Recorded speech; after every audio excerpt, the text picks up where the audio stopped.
ঈদবাগে জান্নাত গোরস্থান প্রাঙ্গণে আজকের এই মুবারক মুতাবাররক আয়োজনের সম্মানিত মুকাররম প্রধান অতিথি জনাব কে.এম. আনোয়ারুল ইসলাম সাহেব, আমরা ওনার জন্য দিল থেকে দোয়া করি আল্লাহ যেন ওনাকে দ্বীনের জন্য কবুল আর মঞ্জুর করেন, পড়েন আমিন। মাহফিলের সভাপতিত্ব করছেন আলহাজ মোহাম্মদ আব্দুল আজিজ জোয়াদ্দার সাহেব, অত্র গোরস্থান কমিটিরও তিনি সম্মানিত সভাপতি। ওনার সাথে আসার পরই আমার দেখা হয়েছে, কথাও হয়েছে। আল্লাহ ওনাকেও দ্বীনের জন্য সুস্থতার সাথে কবুল আর মঞ্জুর করুক, পড়ে না আমিন। উপবিষ্ট সম্মানিত হাদারাত উলামায়ে কেরাম, সম্মানিত ফুদালা কোরামা আইম্মা, যতজন আজকের এই মাহফিলে বসলেন, সামনে উপবিষ্ট হয়েছেন সম্মানিত মুরব্বিয়ান এজাম, তারুণ্যের উচ্ছ্বাস, দিক দিগন্তের দিকপাল, তরুণ প্রজন্মের আমার তরুণ ভাইরা, পর্দার অন্ত আড়ালে এই মুহূর্তে শ্রবণরত হয়ে শুনছে আমার মা এবং বোনেরা। মাইকের আওয়াজ যে পর্যন্ত যাচ্ছে, সকলকে আরেকটি বার নিবেদন করছি সর্বশ্রেষ্ঠ ইসলামের অভিবাদন। তবে এখন সালাম নিবেদনের পরে উত্তর না নিলে গুনাহ হবে না। শুধু মনোযোগ আকর্ষণ করার লক্ষ্যে সকলকে আরো একটা বার নিবেদন করছি, ওহাইয়িকুম বিতাহিয়াতিল ইসলাম, আসসালামু আলাইকুম ওয়া রাহমাতুল্লাহি ওয়া বারাকাতুহু।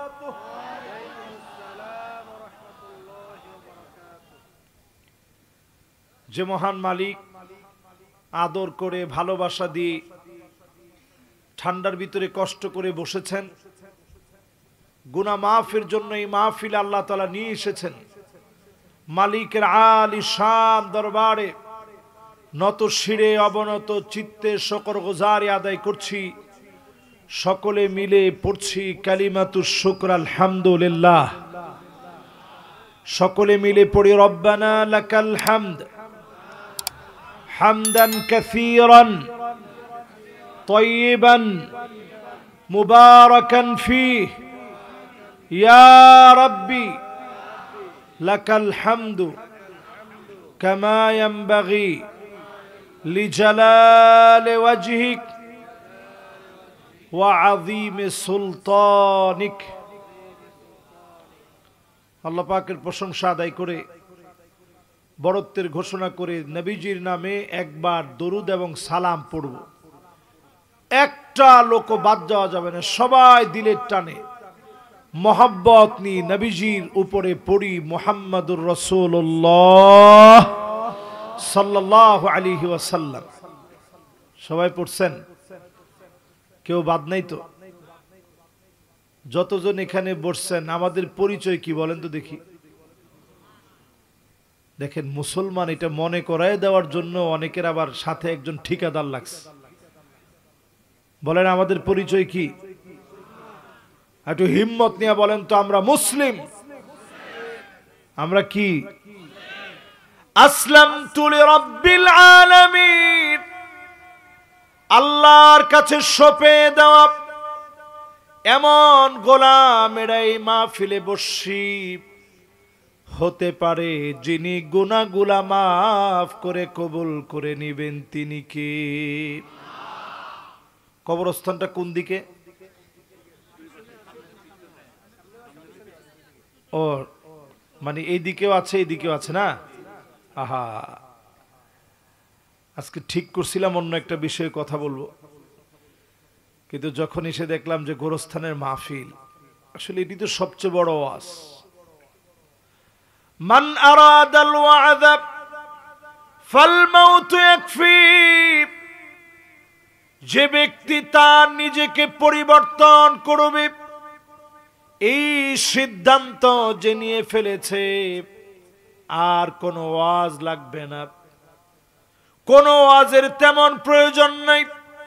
শুধুমাত্র আপনাকে মরতে হবে, মালিকের সামনে দাঁড়ানো লাগবে।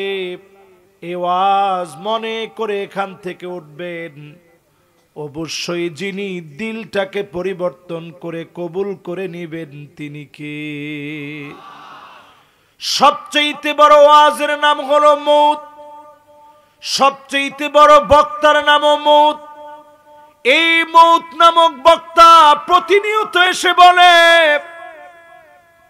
তোমাকে একদিন মরে যাওয়া লাগবে।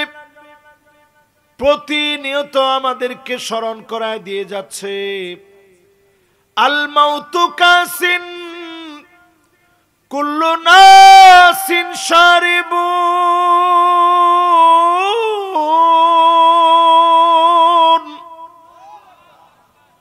আল কবরু বাইতুন কুল্লু নাসিন দাখিলুন।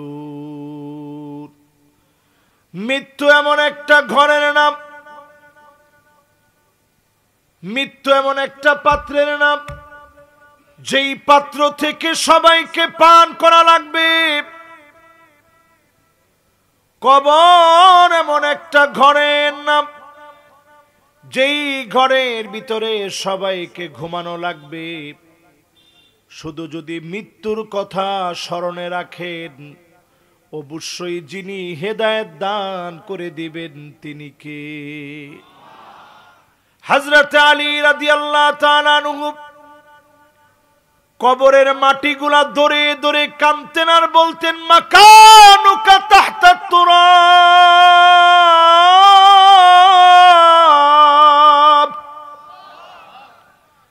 এই মাটির নিচে তোমারে ঘুমানো লাগবে। দুনিয়ার উপরে কত রকমের সম্মান, মাটির নিচে তোমারে ঘুমাতে হবে। ছোট্ট এই ওয়াজটুকু আজকের গোরস্থানের মাহফিল থেকে নিয়ে যদি ঘরে যান, আপনাকে ঘুমাতে হবে একদিন। অন্ধকার কবরে যাওয়া লাগবে একদিন। জানাজার নামাজ আপনার উপরে পড়বে, ইমামের সামনে শোয়া দেওয়া হবে।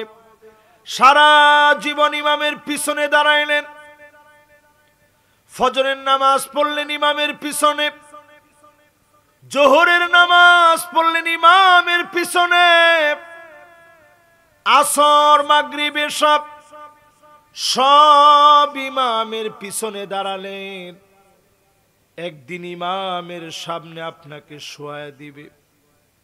আল্লাহর নবী প্রায় সময় মনে করায় দিয়ে বলতেন সাল্লু ক্বাবলা আন তুসাল্লা আলাইক, নামাজ পড়ো, নামাজ পড়ো। একদিন তোমার উপরে নামাজ দাঁড়ায় যাবে। যেদিন আপনার উপরে নামাজ দাঁড়ায় যাবে, চাইলেও এক ওয়াক্ত নামাজ আর কোনোদিন পড়তে পারবেন না, ঠিক কিনা বলে? তাহলে নামাজ পড়ার সময়টা কখন? সবাই কখন? আওয়াজ করে বলেন তো একটু, কখন? এখন। কখন? এখন কোন ওয়াক্ত চলতেছে? না না না, তাহাজ্জুদের সময় হয়েছে ঠিক, কিন্তু এশার ওয়াক্ত আছে। কয়টা বাজতেছে আপনি দেখছেন ঘড়িতে? 10:30 মানে তাহাজ্জুদের ওয়াক্তের প্রথম অংশে আপনার ঢুকে গেছেন। তার মানে এশার ওয়াক্ত শেষ হয়নি। এশা এবং তাহাজ্জুদ দুইটা পাশাপাশি। এখনো এশা এবং তাহাজ্জুদের কয় মিনিট বাকি আছে আপনাদেরকে মিনিট দেখে আমি বলি। এখন এশা এবং তাহাজ্জুদের বাকি 6 ঘন্টা 45 মিনিট। 6 ঘন্টা, সবাই কোন 6 ঘন্টা 45 মিনিট এখন তাহাজ্জুদ এবং এশার ওয়াক্ত বাকি আছে। তার মানে নামাজ যখন আপনার উপরে দাঁড়ায় যাবে, আর কোনো দিনের জন্য নামাজ পড়তে পারবেন না। জীবনের শেষ নামাজ যেদিন দাঁড়ায় যাবে, আপনি যেদিন লাশ হয়ে যাবেন, কবরের ভিতরে চলে যাবেন, মাটি এমন ভয়াবহ সেদিন বুঝবেন। এমন চাপ মারবে ডান দিকের হাড় গুলা বাম দিকে চলে যাবে, বাম দিকের হাড় গুলা ডান দিকে চলে আসবে। সেদিন মাটি কাউকে চিনবে না, শুধুমাত্র আমলের কারণে কবরটা কারো কারো জন্য বড় হয়ে যাবে। যত দূর পর্যন্ত চোখ যাবে, মাদ্দাল বাসার দৃষ্টি যত দূর পর্যন্ত যাবে, এত দূর পর্যন্ত কবর বড় হয়ে যাবে। জান্নাতের নিয়ামত কবরে দিয়ে দিবেন, গোলামদেরকে ডেকে ডেকে মাফ করে জান্নাতি নিয়ামত দিয়ে গোলামদেরকে মালিক খুশি বানায় দিবে। সেই কবরে শোয়ার পরে কমন 3টা প্রশ্ন হবে। কয়টা? আচ্ছা, এই প্রশ্নগুলো কি আপনারা সবাই জানেন? 1 নাম্বার প্রশ্নটা কি? মাশাআল্লাহ, এটা দেখেন আরবিতে জানেন আপনারা। আচ্ছা, উত্তরটা কি? রব্বি আল্লাহ। মাশাআল্লাহ, এই যে কত সুন্দর উত্তর দিচ্ছেন। আসলে কিন্তু এমনি আপনারা আরবি জানেন না, কিন্তু ঠিকই এই প্রশ্নের উত্তরটা জানছেন। শিক্ষিত যারা না তারাও কিন্তু বলতে পারছে, কিন্তু সেখানে যত শিক্ষিত হন, আপনি আল্লাহর লোক না হইলে সেখানে গিয়া আল্লাহ আপনার বলার মতো সুযোগ থাকবে না, ঠিক কিনা বলে? 2 নাম্বার প্রশ্ন কি? মাশাআল্লাহ, উত্তর কি? মাশাআল্লাহ। 3 নাম্বার প্রশ্ন কি? মাশাআল্লাহ। 2 নাম্বার ওমা দীনুক, 3 নাম্বার নবী। অসুবিধা নেই, বোঝার জন্য আপনাদেরকে বলতেছি। 3টা প্রশ্ন আপনারা সবাই জানেন। যেই পরীক্ষার মধ্যে প্রশ্নটা ফাঁস হয়ে যায়, খাতা এত কঠিন দেখা হয়, এটা আপনারা জানেন? যখন বোর্ড পরীক্ষা হয়, যদি একটু প্রশ্ন সহজ হয়, বোর্ড থেকে বলে দেওয়া থাকে যে এবার পরীক্ষার প্রশ্নটা একবারে সব সহজ হয়েছে, সবাই উত্তর পেরে ফেলছে, কাজী খাতাটা কঠিন ভাবে দেখতে হবে। আল্লাহ পাক প্রশ্নগুলা ফাঁস করে দিলেন, তার মানে কবরের ভিতরের জিজ্ঞাসা বড় কঠিন হবে। সবাই কবরের জবাব দিতে পারবে না। কবরের জবাব দেওয়ার জন্য দুনিয়ার জীবনে যদি আমল দিয়ে নিজেকে সাজাতে পারেন, কবরের প্রশ্নগুলাকে যিনি সহজ বানায় দিবেন তিনি কি? সেই কবরের ভিতরে মানুষের 9টা আফসোস থাকবে। জোরে কোন কয়টা? আর জোরে, জোর হলো না। 1 নাম্বার আফসোস থাকবে, ইয়া লাইতানি কুনতু তুরাবা।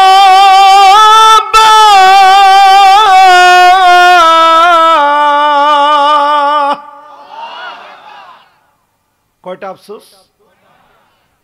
এর মধ্যে 1 নাম্বার আফসোস, হায় আমার আফসোস, যদি মাটি হয়ে যেতে পারতাম। জোরে কোন আল্লাহু আকবার। এই জন্য মাটি ধরে ধরে আলী রাদিয়াল্লাহু তাআলা আনহু কাঁদতেন।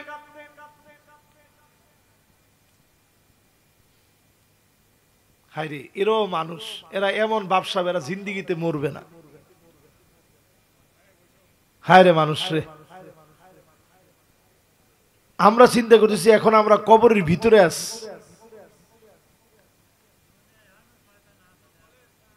ঠিক আছে, ইনশাআল্লাহ, অসুবিধা নেই। লিল্লাহে তাকবীর। তাহলে কয়টা আফসোস কবরের ভিতরে? ওনারা ভালো করে শুনুক না শুনুক, আমরা কিন্তু দিল লাগায় শুনবো। রাজি আছেন ইনশাআল্লাহ? ইনশাআল্লাহ। কিছু লোক ধরেন একটু অমনোযোগী থাকবে, এটা খুব স্বাভাবিক। তাদের জন্য তো আমাদের মাহফিল আমরা নষ্ট হতে দিব না, কি কন? এবার একটা একটা করে আফসোস শুনেন। কয়টা আফসোস থাকবে? 9টা আফসোস। হ্যাঁ, কালকে ঠিক মতো আমিও ওয়াজ করতে পারি না। আমার কাছে এত খারাপ লাগছে কালকে, এই চিল্লি হাদুলের ভিতরে। হ্যাঁ, এই চিল্লির কারণে কালকে আমি নিজেই ভালো করে মনোযোগী হইতে পারিনি। আজকে যেন এটা না হয়, আজকে আমরা একেবারে দিল লাগায় মন লাগায় শুনবো। রাজি আছেন না ইনশাআল্লাহ? ইনশাআল্লাহ। 9টা আফসোসের ভিতরে প্রথম আফসোস হলো ইয়া লাইতানি কুনতু তুরাবা।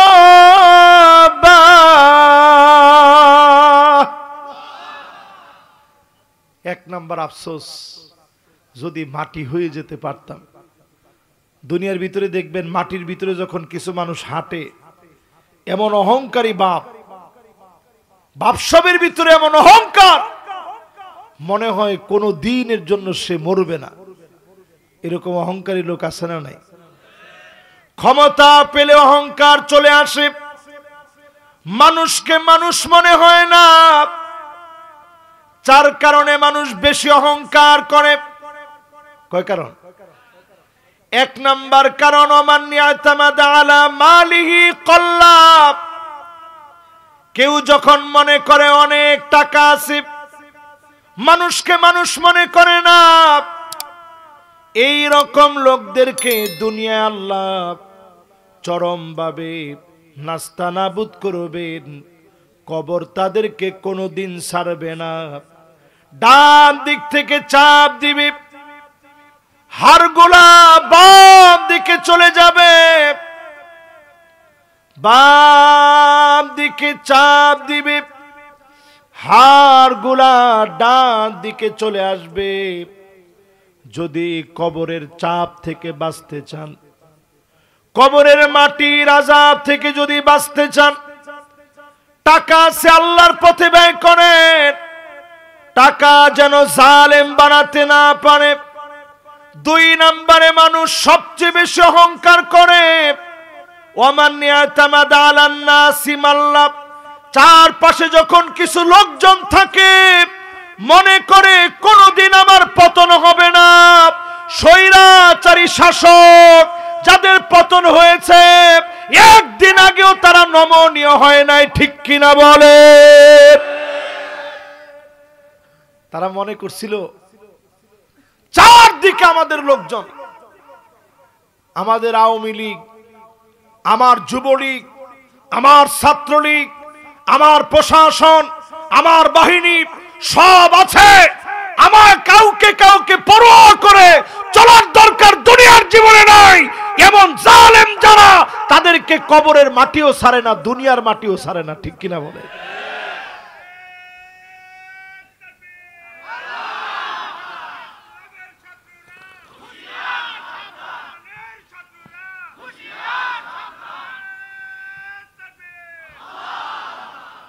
মাশাআল্লাহ। তাহলে 1 নাম্বার আফসোস কি?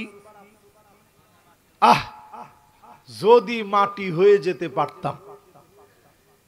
এই রকম আফসোস সেদিন করবে জালেমরা। কেন করবে? কারণ দুনিয়ার জীবনে 4টা কাজ তারা বেশি করবে। টাকা দিয়ে গরম দেখাবে, 2 নাম্বার লোকজন দিয়ে গরম দেখাবে, 3 নাম্বার ওয়ামান ইয়াতামাদা আলা আকলিহি দাল্লা।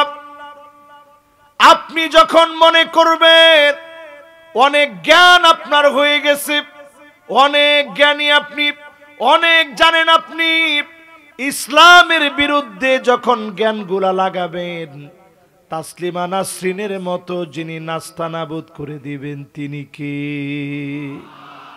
হুমায়ুন আজাদ, তাসলিমা নাসরিন, শামসুর রহমান, মুনতাসির মামুন, এরপরে শাহরিয়ার কবির, এই সবগুলার দিকে তাকায় দেখেন, মাটির উপরেও কোনো দাম নাই। এই রকম চল্লা যদি কবরে যায়, কবরে যাওয়ার পরেও এদের কোনো ছাড় নাই, ঠিক কিনা বলেন? কথা কি আপনাদেরকে বুঝাইতে পারতেছি? এরপরে 4 নাম্বার ওয়ামান ইয়াতামাদা আলা সুলতানিহি যাল্লা। ক্ষমতা পাওয়ার পরে আপনি যদি মনে করেন এই ক্ষমতা কোনো দিনের জন্য আমার কাছ থেকে হাতছাড়া হবে না, চেয়ার ধরলাম তো ধরলাম আর ছাড়ব না। এমন জালেমদেরকে টেনে হিচড়ে যখন মালিক নামায় দিবে, খাওয়ার জন্য 10 মিনিট সময়ও পাবে না। দুনিয়া দিয়ে আল্লাহ বুঝাই দিছে যে যখন মালাকুল মউত আসবে তখনও একটা সেকেন্ড সময় দেওয়া হবে না, ঠিক কিনা বলে? তাহলে আফসোস কয়টা? কয়টা? এই 9 আফসোসের প্রথম আফসোস হচ্ছে, আরে যদি মাটি হয়ে যেতে পারতাম। যারা এখন আমার সামনে বসা আছেন, মাটি হয়ে যাওয়ার আফসোস সব লোকদের সেদিন থাকবে। আরে যদি মাটি হয়ে যেতে পারতাম, আজকে তো বেঁচে যেতাম। 2 নাম্বার আফসোস করবে লোকেরা, ইয়া লাইতানি কদ্দামতু লিহায়াতি। যদি কবরে আসার আগে কিছু পাঠায় আসতে পারতাম, কবরে আসার আগে যদি করে আসতে পারতাম, কবরে আসার আগে যদি আমল করে আসতাম। অন্ধকার কবরের ভিতরে নজর করে লোকেরা দেখবে হঠাৎ করে কে যেন আলো হয়ে দাঁড়িয়ে গেছে। প্রশ্ন করবে, কে গো তুমি? আলো হয়ে কেমনে জ্বললাম? সবাইকে রেখে আসলাম, তুমি কে? আমার জন্য কেমনে দাঁড়ায় গেলাম? নামাজ সেদিন জবাব দিবে, নূরুন।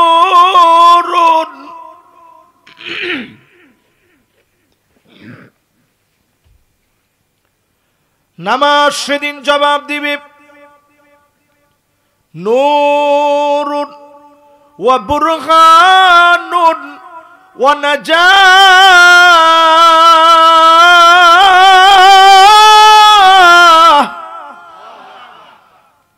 নামাজ সেদিন জবাব দিবে, আমি তোমার আলো, কবরের ভিতরে জ্বলে গেলাম, সাক্ষী হয়ে দাঁড়া গেলাম, বিপদের সময় পার করে নিয়ে তোমাকে আজকে আল্লাহর সামনে দাঁড় করায়া সুপারিশ করে পার করায় নিয়ে যাব। জোরে কোন আল্লাহু আকবার। আউয়ালু মা ইউহাসাবু বিহিল আবদি ইয়াউমাল কিয়ামা আস-সালাত। সর্বপ্রথম নামাজের হিসাব হবে।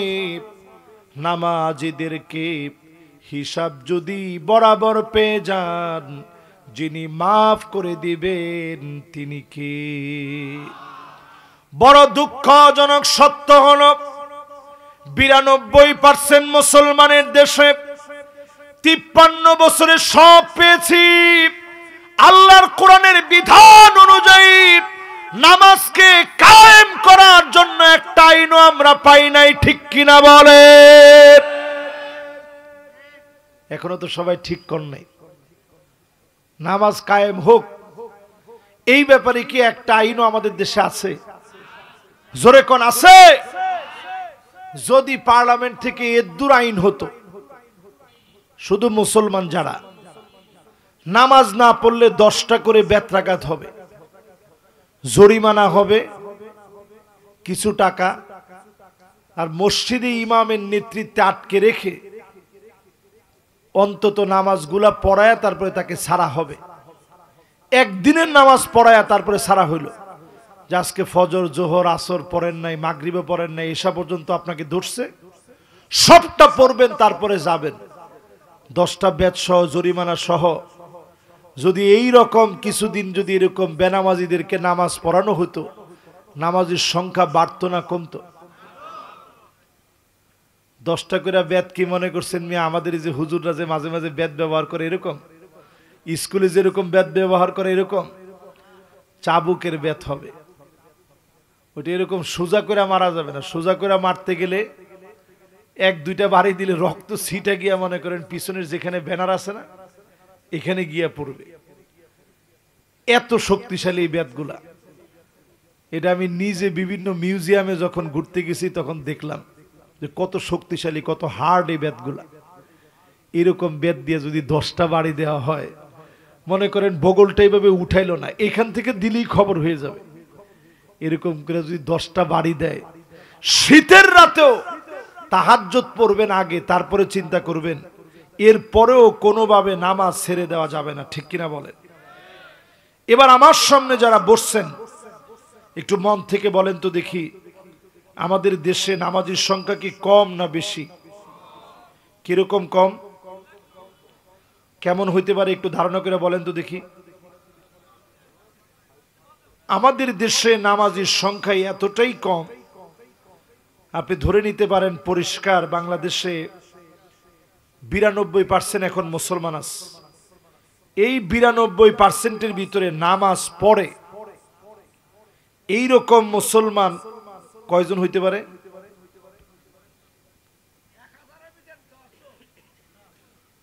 100 জনের ভিতরে একজনে কইছি 1000 ভিতরে, 1000-এর ভিতরে 10 জন। দেখছেন না? শতকরা বাংলাদেশের ভিতরে আমি একটা জরিপ দেখলাম প্রথম আলোর, এটা 2019 সনে প্রথম আলো লিখছিল। তো প্রথম আলোর কোনো রেফারেন্স কোথাও আমি কোট করি না সচরাচর। আজকে বলার উদ্দেশ্য হচ্ছে তারা এইটার মধ্যে বলছে যে বাংলাদেশে আলেম আছে প্রায় 50 লাখ। মানে ছোট হুজুর বড় হুজুর মিলায়া, মাদ্রাসার সব ছাত্র ছাত্রী সব মিলায়া বাংলাদেশে আলেম ওলামা আলেমা নারী পুরুষ সব মিলে আছে 50 লাখ। কত লাখ? তাহলে চিন্তা করেন 50 লাখ মানুষ যদি একটু দাওয়াতি কাজ করে, তাহলে মানুষকে আসলে বেনামাজি থাকার সুযোগ থাকে? সত্যিকার অর্থে আজকে আমরা দায়িত্ব পালন করতে পারি না, এর কারণ আছে। আলেমরা যদি দাওয়াত দিতে যায়, 16 বছর যারা সরকারে ছিল জঙ্গিবাদ আর মৌলবাদ বলে গালি দিয়েছে, ঠিক কিনা বলেন? এখন একটা সময় আসছে, দাওয়াতটা একেবারে এখন খুব সহজে দেওয়া যায়।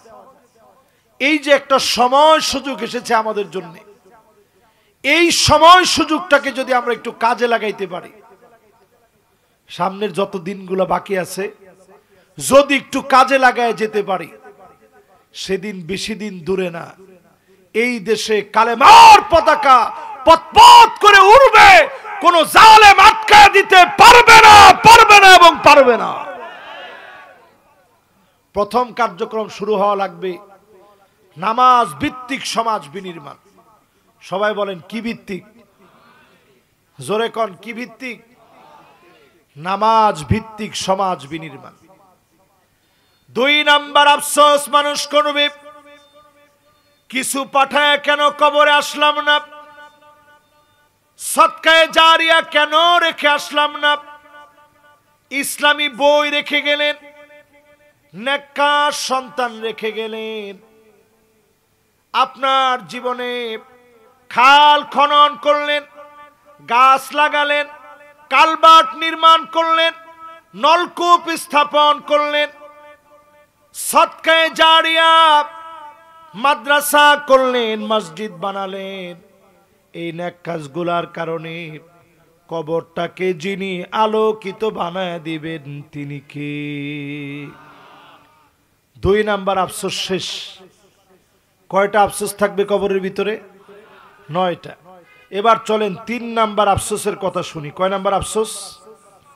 3 নাম্বার আফসোস মানুষ সেদিন করবে, আল্লাহর কাছে সেদিন বলবে, ইয়া লাইতানি লাম উতা কিতাবিয়া,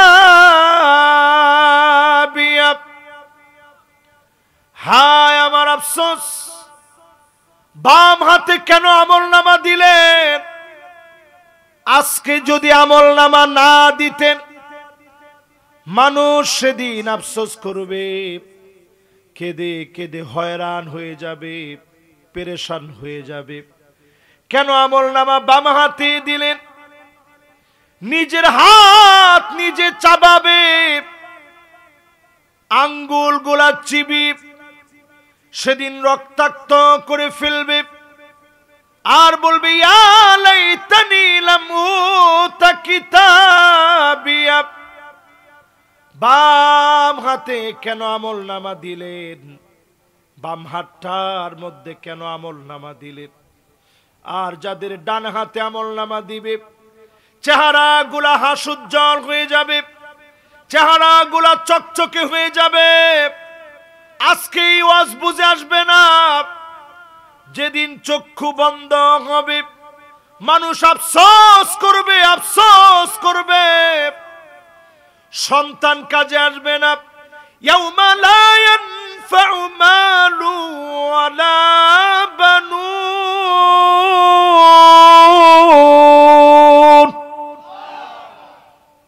কেউ কাজে আসবে না। যেদিন আপনি সত্যি মারা যাবেন, যেদিন আপনি সত্যি মারা যাবেন, আপনি চিন্তা করে দেখেন দুনিয়ার কেউ আপনার কোনো কাজে আসবে না। এই কবরস্থানের পাশেই আজকে আমরা বসা আছি। বিগত বছরের অনেক মাহফিলে অনেকে আসছে, আজকে আসতে পারে নাই, কবরে চলে গেছে।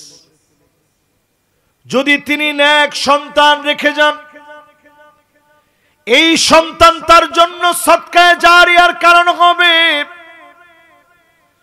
দোয়া করবে।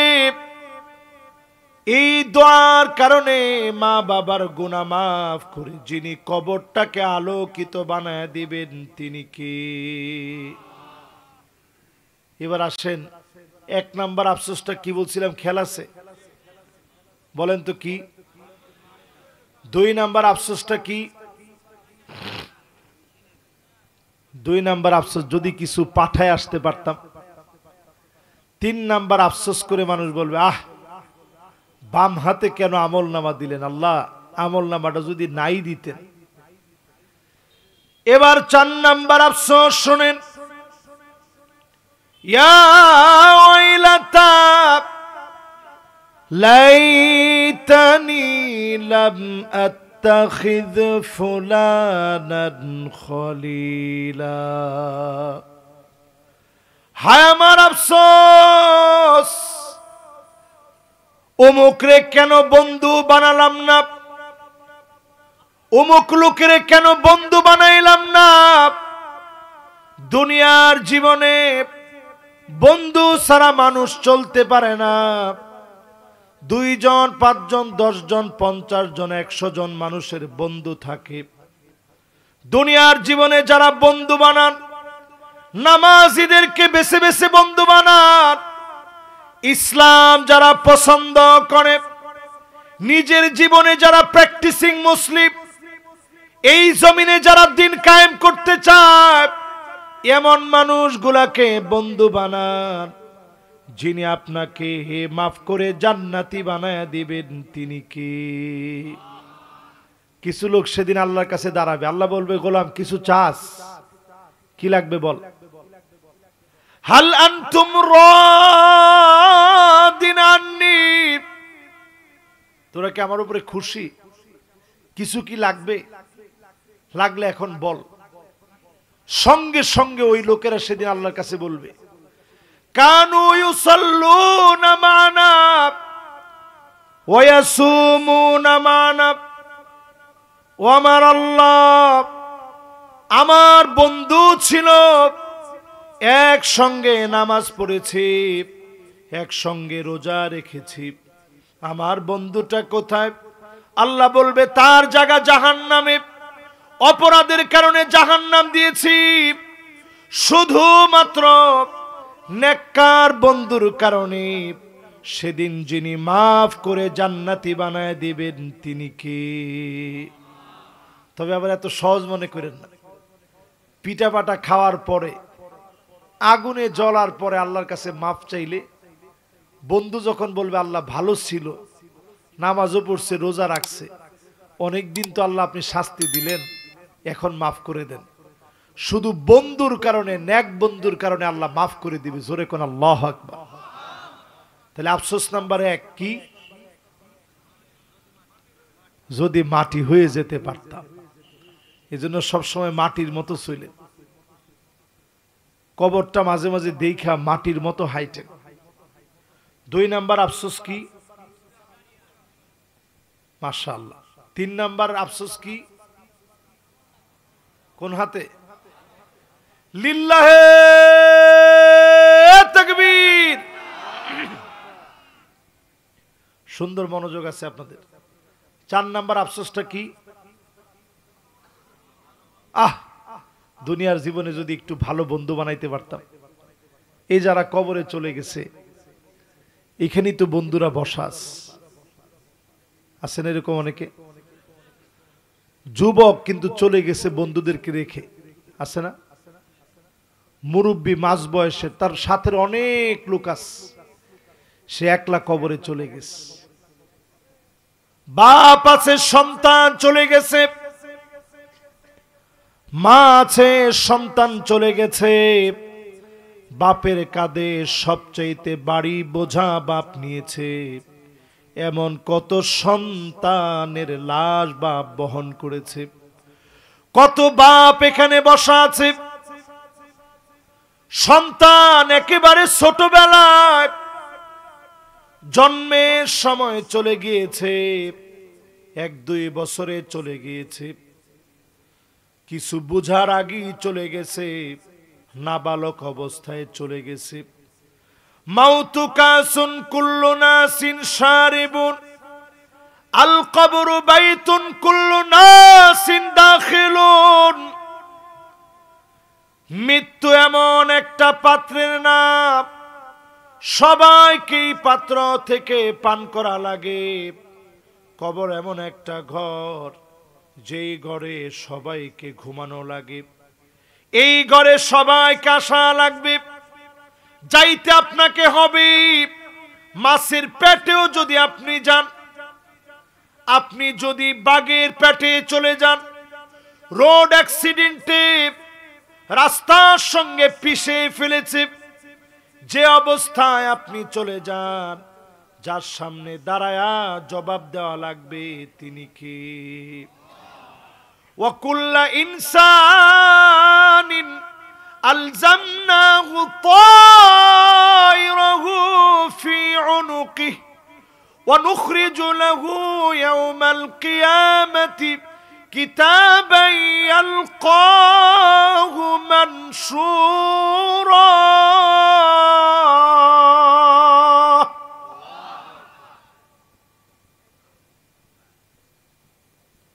সেদিন ঘাট থেকে, গিবলগ্ন থেকে আল্লাহ মেমোরি কার্ড বের করবে, টেনে টেনে মেমোরি কার্ড বের করা হবে, সামনে দিয়ে দেওয়া হবে, ইকরা কিতাবাক কাফা বিনাফসিকাল ইয়াওমা আলাইকা হাসিবা। পড়ো তুমি তোমার আমলনামা, হিসাব দেওয়ার জন্য আজকে যথেষ্ট। আল্লাহ নিজে পড়তে বলবেন, যাকে আল্লাহ বলবেন পর জবাব দে, মান্নু কি সাহালাক, যাকে আল্লাহ বলবেন পর জবাব দে, ওই লোকটার বাঁচার কোনো উপায় নাই। আল্লাহ যাকে পড়তে বলবেন, যাওয়ার মতো কোনো জায়গা নাই, যাওয়ার মতো কোনো উপায় নাই। মান্নু কি সাহালাক, যাকে আল্লাহ বলবেন পর জবাব দে। বর্তমান বিজ্ঞান বলে ঘাড়ের ভিতরে এমন একটা হাড় আছে, হাড়ের ছোট্ট একটা টুকরা আছে, এই ঘাড় থেকে নিয়ে ছোট্ট একটা টুকরা, এমন টুকরা যেটা কখনো এই টুকরাটা মাটির ভিতরে বিলীন হয় না। জোরে কোন আল্লাহু আকবার। আল্লাহ পাক ঠিকই এটা উঠায় আনবেন, এনে আল্লাহ রাব্বুল আলামিন যখন বলবেন পর জবাব দে, সেদিন জবাব দেওয়ার মতো কোনো উপায় নেই। মানুষের সেদিন অবস্থা কেমন হবে? মানুষের আধাত উপরে কামিকদারি মিলিন, আধাত উপরে সূর্য চলে আসবে, নারী বুড়ি গুলা টকবক করে ফুটবে, নারী বুড়ি গুলা পিছনের রাস্তা দিয়ে বের হয়ে যাবে। 1 দিন 2 দিন 3 দিন না, 50,000 বছর, 50,000 সানা আল্লাহ সামনে দাঁড়ায় হিসাব দেওয়া লাগবে। একটু চিন্তা ভাবনা করেন, 50,000 দুনিয়ার 50,000 না, কা আলফি সানাতিন মিম্মা তাউদ্দুন, একদিন 2 দিন 3 দিন এইভাবে হিসাব করলে 1000 বছর গেলে মাত্র একদিন পার হবে। ওই হিসাবে 50,000 কোটি কোটি বছর দুনিয়ার হিসাবে, বিলিয়ন বিলিয়ন বছর দুনিয়ার হিসাবে, ট্রিলিয়ন ট্রিলিয়ন বছর দুনিয়ার হিসেবে এত লম্বা সময় পার হয়ে যাবে। সাহাবায়ে কেরাম শোনা মাত্র কান্না শুরু করে দিলেন, ওগো নবীজি এত লম্বা সময় ধরে কেমন করে কাটাবো? আল্লাহর নবী বললেন, সাহাবীরা শোনো, ইন্নাহু লা ইউখাফফাফ আলা উম্মতি হাত্তা ইউখাফফিফা মিন সালাতিন মাকতুবাতিন ইউসাল্লিহা ফিদ দুনিয়া, দুনিয়ার জীবনে 2 রাকাত অথবা 4 রাকাত নামাজ পড়তে যে সময় লাগতো, অল্প সময়ের ভিতরে আখিরাতের 50,000 বছর যিনি শেষ করে দিবেন তিনি কি? এই মাহফিলে যারা বসছেন, আমরা কি আশা করতে পারি যে আল্লাহ আমাদের 2 রাকাত 4 রাকাত নামাজ দিয়া 50,000 বছর শেষ করে দিবে? আশা করতে পারি? এই যে আমার সামনে যত মুসল্লিরা বসা আছেন, অনেক মুসল্লি আছে শুধু জিন্সের প্যান্টের কারণে নামাজ পড়তে পারে না। হুজুর যদি জিজ্ঞাসা করে নামাজ পড়স নাই, কয় হুজুর এই যে প্যান্টটা ভালো না। কে প্যান্টে কি করছস? কয় হুজুর খাড়ায় পেশাব করছ, 2-1টা সিটা লাগছে। কিন্তু আপনারা যে মাসলা কন, আচ্ছা প্যান্টে যদি পেশাবও লাগে নামাজ ছেড়ে দিতে পারবেন? ফতোয়া দেন, নামাজ ছেড়ে দেওয়া যাবে? আপনার যদি ওই জায়গায় প্যান্ট থাকে পাল্টায় পড়বেন, পাল্টাইতে পারলেন না, আপনি কি নামাজ ছেড়ে দিতে পারবেন? পানি ছিটা দিবেন এইভাবে, আর রস্যবিল মা, পানি ছিটা দিয়ে আপনার নামাজে দাঁড়াইতে হবে। নামাজ বাদ দেওয়ার কোনো সুযোগ নেই। বিমানে নামাজ বাদ দেওয়ার সুযোগ আছে? জাহাজে, লঞ্চে, মাঠে, ঘাটে, যেই জায়গায় নামাজের সময় হলো, এই উম্মতের জন্য বিশাল বৈশিষ্ট্য হলো ওয়াজুইলাত লিয়াল আরদু মাসজিদা, গোটা জমিনটাকে আল্লাহ মসজিদ বানায় দিয়েছে। যেখানে সময় পাবেন নামাজের জন্য দাঁড়ায় যান, নামাজের জন্য দাঁড়ায় যান। আল্লাহকে যখনই সেজদা দিবেন মনের ভিতরে ভালোবাসা নিয়ে সেজদাটা দেন। ওয়াসজুদু ওয়াক্তারিব, সেজদা দিবেন আর মনে করবেন মালিক আমার কাছের হয়ে গেছে। আকরাবু মা ইয়াকুনুল আবদু মির রাব্বিহি ওয়া হুয়া সাজিদুন ফাকসিরুদ দুআ, সেজদার ভিতরে যখন গেলেন মনের মাধুরী মিশায়া মালিককে ডেকে ডেকে মনের চাওয়াগুলা বলেন।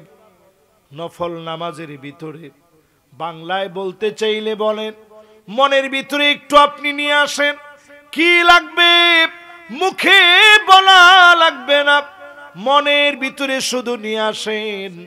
নামাজীদের মনের আশাগুলা যিনি পুরা করবেন তিনি কে? আফসোস কয়টা খেল আছে? জোরে কন কয়টা? আমরা আছি কয় নাম্বারে? বাকি আছে কয়টা? কষ্ট হচ্ছে বেশি? শীত কম না বেশি? এই আর 20-25 মিনিটের মধ্যে শেষ করবো ইনশাআল্লাহ। কন মাশাআল্লাহ, আল্লাহু আকবার কন। তাহলে কয়টা আফসোস?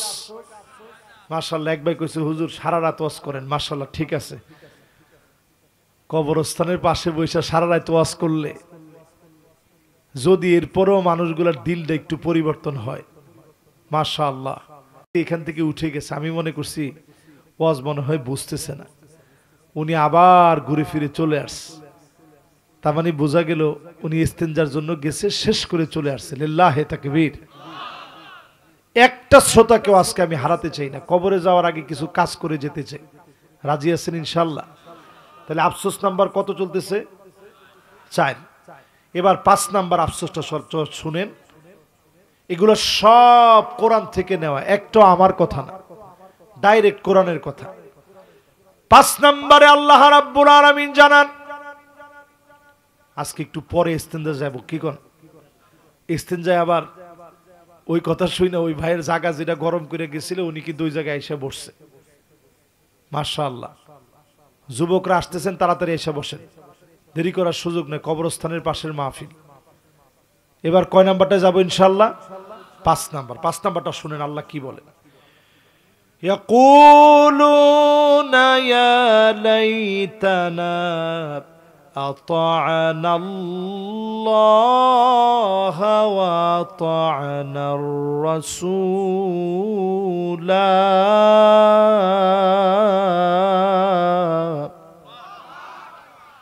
হায় আমার আফসোস, আল্লাহকে কেন মানলাম না, নবীজিকে কেন মানি নাই।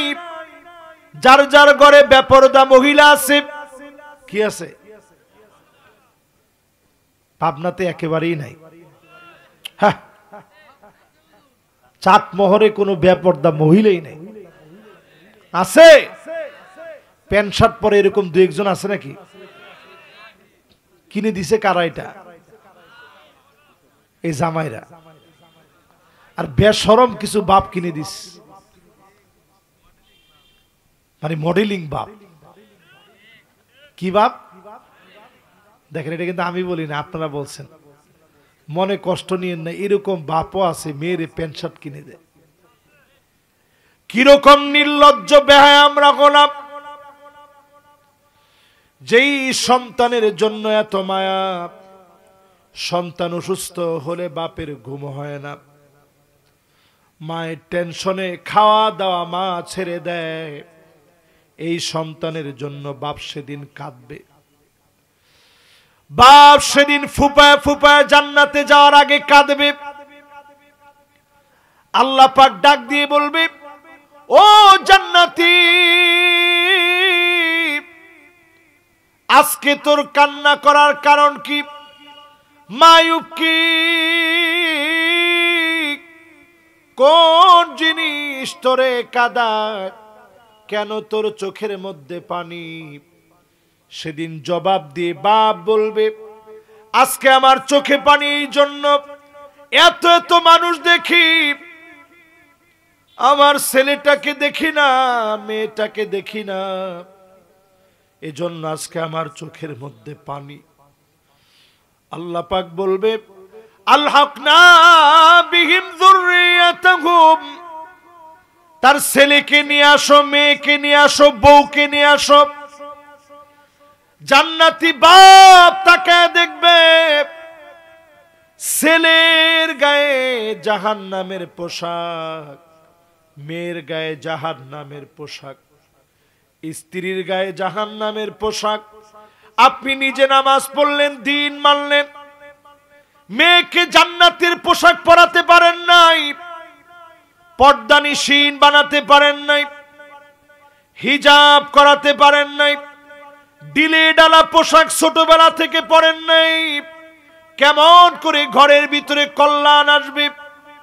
অধিকাংশ মুসলমানের ঘরে রহমতের ফেরেশতা যেতেই পারে না। আপনারা শুনবেন একটু, রাত কিন্তু হয়ে যাবে, শুনবেন, বেশি না অল্প। 1 নম্বরে ওই ঘরের ভিতরে ফেরেশতা ঢুকেই না। অনেকে আবার বলবেন, তাইলে তো ভালো হয়েছে, মালাকুল মউত তো আসতে পারবে না। আরে মানুষ যে মানুষ, কবে তো হুজুর তাহলে তো ভালোই হয়েছে, মালাকুল মউত আর যা করো আমার ঘরে আসতে পারবে না। আরে মিয়া, মালাকুল মউতের হাতকে আপনি ফাঁকি দিতে পারবেন? মালাকুল মউত কত বড় আপনি জানেন? মৃত্যুর আগে যারা মারা গেছে যদি জিজ্ঞাসা করতে পারতেন যে মালাকুল মউতরে কেমন দেখছো, এই 7 আকাশ 7 জমিন মালাকুল মউতের সামনে একটা থালা, একটা প্লেটের মতো। জোরে কোন আল্লাহু আকবার। যেখান থেকে মনে চায় লোকমা দিতে পারে। আপনি যেরকম ভাত খাওয়ার জন্য যখন একটা প্লেটে নিয়ে বসেন, এখান থেকে এক লোকমা দিলেন, একটু মাছ নিলেন, গোশত নিলেন, সবজি নিলেন। আপনি যেমন ক্লান্ত হন না, সারা দুনিয়ার সব মানুষ, সব মাখলুকের মৃত্যু নিশ্চিত করতে মালাকুল মউতের কোনো কষ্ট হয় না। আল্লাহর ওয়ার্ডার বাস্তবায়ন করে, একের পর এক জানগুলা কবজ করে। মালাকুল মউত এক মুহূর্তের জন্য ক্লান্ত হয় না। আল্লাহ রাব্বুল আলামিন মালাকুল মউতের এই ক্ষমতা দিয়েছেন। কিন্তু এমন কিছু মানুষ আছে, এদের ঘরের ভিতরে জান্নাতি রহমত বরকত গুলা হারায় যায়, ইসলামের বরকত শূন্য হয়ে যায়, রহমতের ফেরেশতা আসে না। এক নম্বরে কাতিউর রহিম, আত্মীয়তার সম্পর্ক যারা ছিন্ন করে, ওই ঘরের ভিতরে রহমতের ফেরেশতা যায় না। এখন আমাদের ভিতরে এরকম ঘর এখন আছে না নাই? সবাই তো কয় না। বোন যদি সম্পদ নিতে আসে, লাঠি নিয়ে রেডি, আইসে দেখ, আইসে দেখ, খালি সম্পদ লিবু না। কি কয়? বিয়ের সময় 1,000 টাকা দিয়েছে, আইসে দেখ, সম্পদ লিবু না, সম্পদ দিবার লয়। ঠিক কিনা বলেন? দেখেন এখন কেউ ঠিকঠাকও কয় না, সবাই চুপ করে রয়েছে যে হুজুর এই ওয়াজটা আপাতত না করলেও হয় হুজুর আমাদের এলাকায়। এবার আপনি চিন্তা করেন, আমরা বারবার স্লোগান দিচ্ছি আল কোরআনের আলো ধর বেড়া। আমরা কি আর ঘরে ঘরে জ্বালানোর কথা এখন আর কই নাকি? তো ডাইরেক্ট আছে এখন। বলেন তো সবাই আমার সাথে, আল কোরআনের আলো নারে তাকবীর। আল কোরআনের আলো যদি ঘরে ঘরে জ্বালানো থেকে যদি আমরা সংসদ পর্যন্ত যেতে পারি, তাহলে আপনি কি মনে করেন সম্পদ লিবার আইসু? এ কথা বললে পিঠের চামড়া থাকবে আপনার?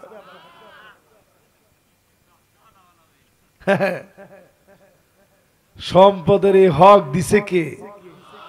আরে অন্যান্য যত আইন, কিছু কিছু আইন তো কোরআন হাদিস থেকে গবেষণা করে ফিকহি মাসালায় পরে আসছে।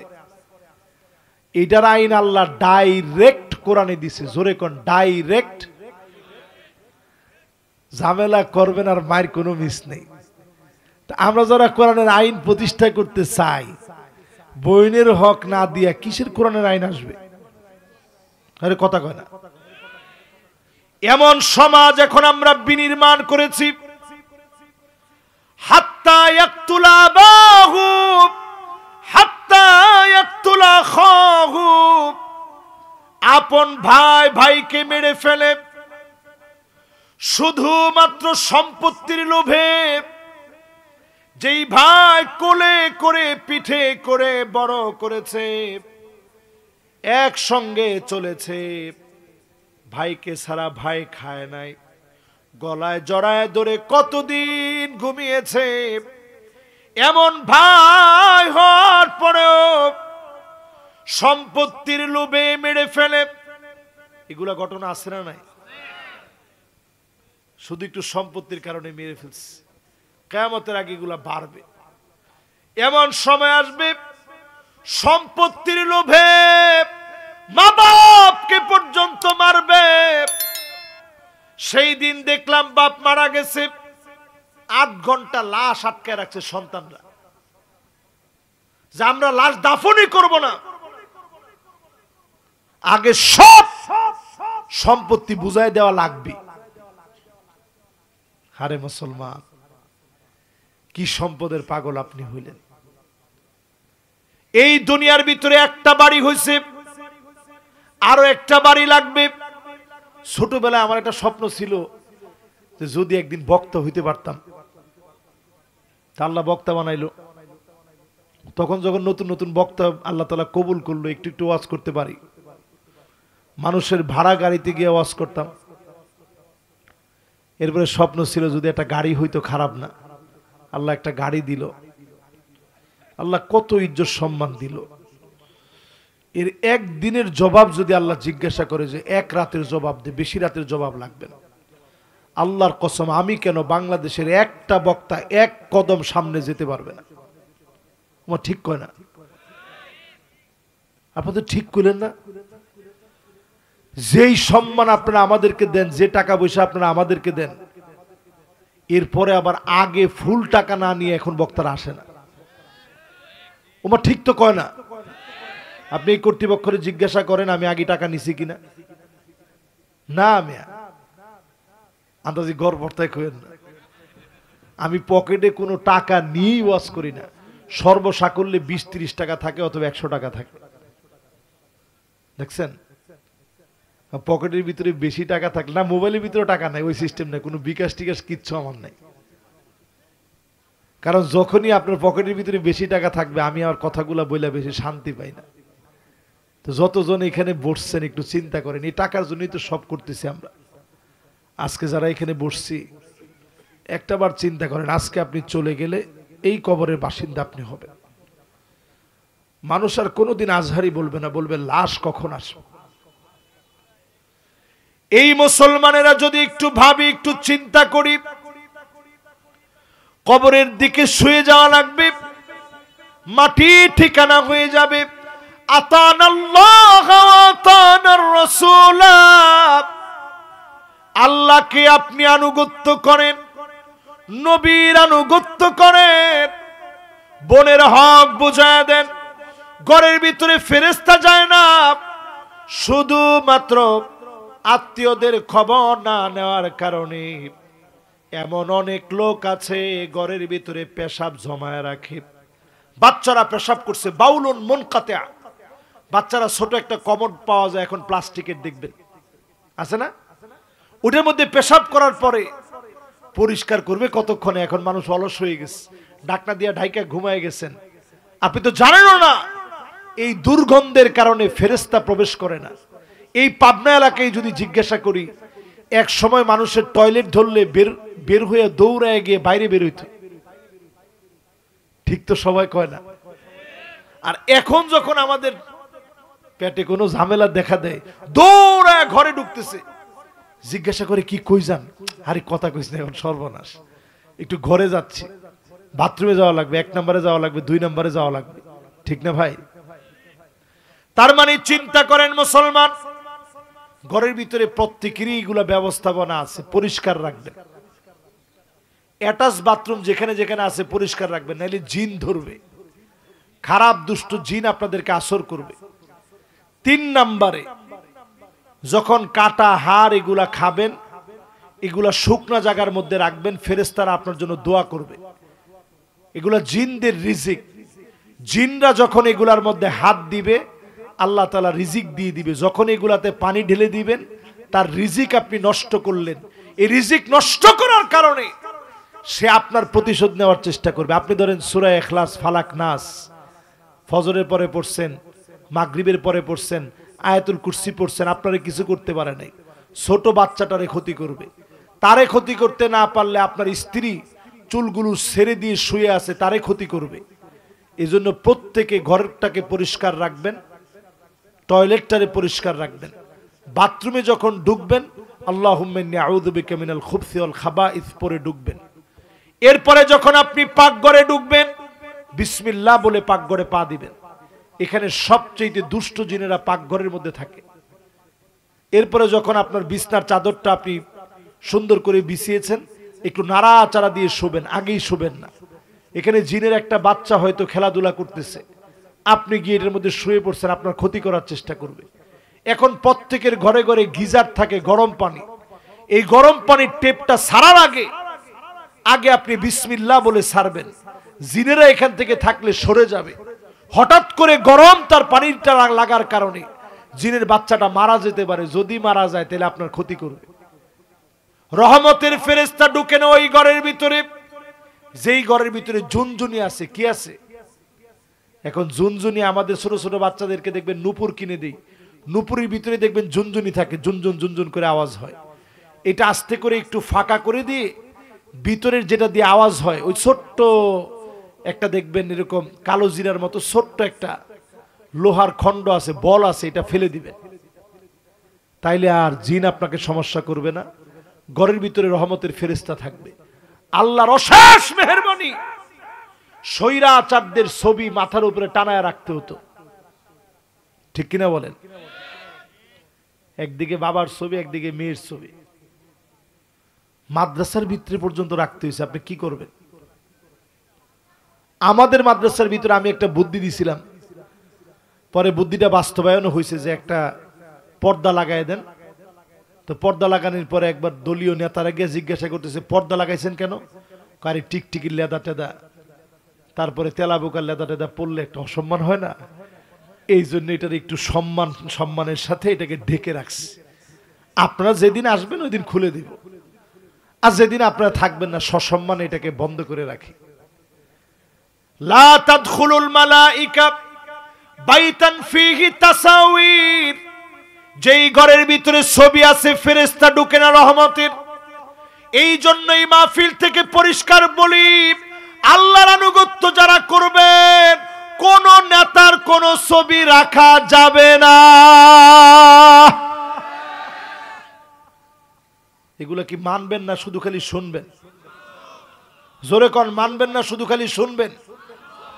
জিলদু নামির বাঘের কোন চামড়া ঘরের ভিতরে রাখলে রহমতের ফেরেশতা যায় না।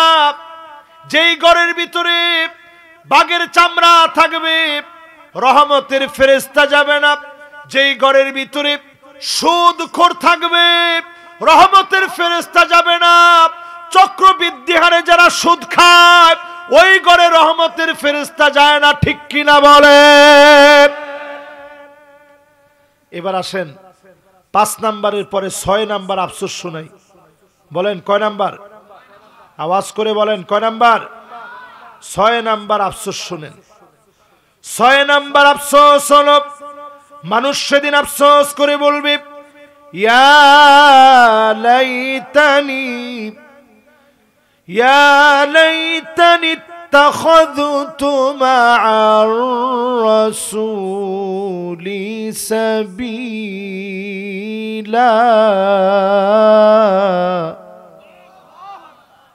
আল্লাহর পথে কেন চললাম না? নবীর পথ কেন ধরলাম না? জোরে কোন আল্লাহু আকবার। এবার একটু আমার দিকে তাকান। মাশাআল্লাহ, সবার মনোযোগ আছে? এই আর অল্প কয়েকটা মিনিট কষ্ট দিব, শেষ দিকে চলে আসছে। কয় নাম্বারে জানি আসি না? বেশি লম্বা তো এমনও করব না, শীতের রাত তো। এই যে আমার হাতের কোরআনটার দিকে তাকায় দেখেন, এটার নাম কি? জোরে বলেন। আল কোরআন আল কারীম। কি নাম? এই জমিনে কোরআনুল কারীম কায়েম হোক। 53 বছরে সব দেখা শেষ, আগামী দিনে আসবে আল কোরআনের বাংলাদেশ। আপনারা কি একমত? জোরে কোন একমত? একটু হিম্মত নিয়ে একমত হইতে হবে। যদি একমত না হন আগামী দিনে অনেক বড় মায়ের আসতেছে, আপনি চিন্তা করতে পারবেন। যেটারে আমি আমার বাসায় বলি আল্লাহর পক্ষ থেকে গেডি ধাক্কা। গেডি ধাক্কা বুঝেন? কি ধাক্কা? যারা কোরআনের বিপক্ষে অবস্থান নিবে পরিষ্কারভাবে বুঝে রাখবেন, আগামী দিনের ঘেডি ধাক্কা ঠিক যেভাবে স্বৈরাচারকে আল্লাহ ঘেডি ধাক্কা দিয়ে বের করে দিয়েছে, নতুন করে যেভাবে চক্রান্ত করে তারা সফল হতে পারতেছে না, আগামীতে যারাই কোরআনের বিরুদ্ধে দাঁড়াবে গেডি ধাক্কা দিয়ে বের করে দেওয়া হবে, অবস্থান তাদেরও থাকবে না, ঠিক কিনা বলে?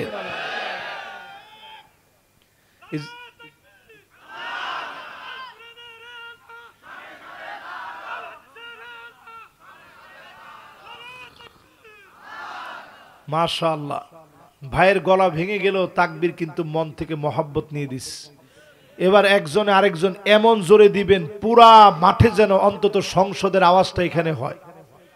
দেখি দেন তো, দেখি একজন।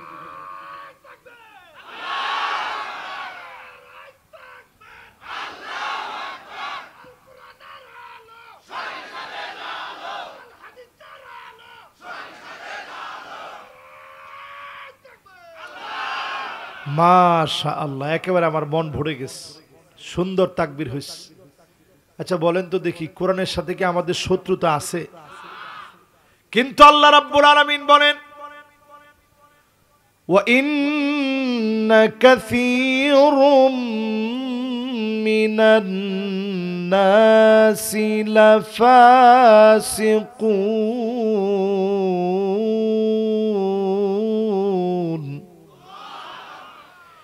একজন দুজন লোক না, অধিকাংশ লোক হবে ফাসিক, তারাই কোরআনের বিরোধিতা করবে, ঠিক কিনা বলে? এখন অধিকাংশটা আমরা একটু বুঝাই। বাংলাদেশে ধরেন সর্বোচ্চ ধরেন সব মিলায়া সক্রিয় রাজনীতি করে এরকম লোকের সংখ্যা 4 কোটি, জনসংখ্যা 18 কোটি। 18 কোটির ভিতরে 4 গেলে বাকি থাকে কত? 14 কোটি লোকের ভিতরে সক্রিয় রাজনীতি করে না, মিলায় জিলায় আসি আর কি, যেদিকে বৃষ্টি ওইদিকে ছাতা, আর কথা কয় না। আর সক্রিয় রাজনীতি করে কয় কোটি? এই 4 কোটির ভিতরে এবার চিন্তা করেন ইসলামকে মহব্বত কইরা করে কয় কোটি? অধিকাংশ লোকদের চিন্তা ভাবনা এখন পথটা আমার লাগবে, এটা ময়লা খাওয়ার পথ দেন, আর অটো রিক্সা শ্রমিকদের কোন একটা পথ দেন, টাকা যেদিক থেকে আসবে ওই পথটা আমার লাগবে। কারণ দুর্দিনে নেতা আপনার পিছনে স্লোগান দিছি, নেতা তোমার ভয় নাই, ও তো ভালোই ট্রেনিং দিছেন। এই ট্রেনিং যারা দিছেন একটু চিন্তা করেন, আদৌ কি নেতা দুনিয়াতে আপনার কোনো কাজে লাগছে? আখিরাতে এই নেতা কোনো কাজে লাগবে না। নবীজি পরিষ্কার হাদিসের ভিতরে জানায় দিলেন, ওয়া ইল্লা লাম ইয়াফিলাহু, পদের জন্য যারা দল করবে, নেতার কাছে যাবে, নেতার বায়াত নিবে, নেতার সঙ্গে থাকবে, নেতা তোমার ভয় নাই, এই মার্কা স্লোগান দিবে, লা ইউকাল্লিমুহুমুল্লাহ। হাদিসটা বুখারীতে আসছে, মুসলিমে আসছে, একটু সার্চ দিয়ে দেখেন, এরপরে আপনি চিন্তা করেন কোন দিকে যাবেন। লা ইউকাল্লিমুহুমুল্লাহ, আল্লাহ পাক কথা বলবেন না, ওয়ালা ইউযাক্কিহিম, মানে দয়া দেখাবেন না, ওয়ালা ইয়ানজুরু ইলাইহিম, মানে তাকাবেন না, কোন লোকের দিকে তাকাবেন না, কথা বলবেন না, দয়া দেখাবেন না ওই লোকের দিকে যেই লোকটা দুনিয়ার জীবনে শুধুমাত্র ক্ষমতার জন্য নেতার পিছনে দৌড়াদৌড়ি করেছে, ঠিক কিনা বলে? কয় নেতা এতদিন ময়লা খাইছে ওরা, এখন ময়লা খামো আমি। জানেন এটা যে ময়লা খায়, ময়লা কেমনে খায় জানেন? পুরা এলাকার সব ময়লা, এই ময়লা নিয়ে পর্যন্ত বাণিজ্য হয়, ঢাকা শহরে এগুলা নিয়ে গুলাগুলি হয়, যে এই এলাকার সব ময়লা আমার পোলাপান নিবে। হায়রে মুসলমান, কই গেছি আমরা?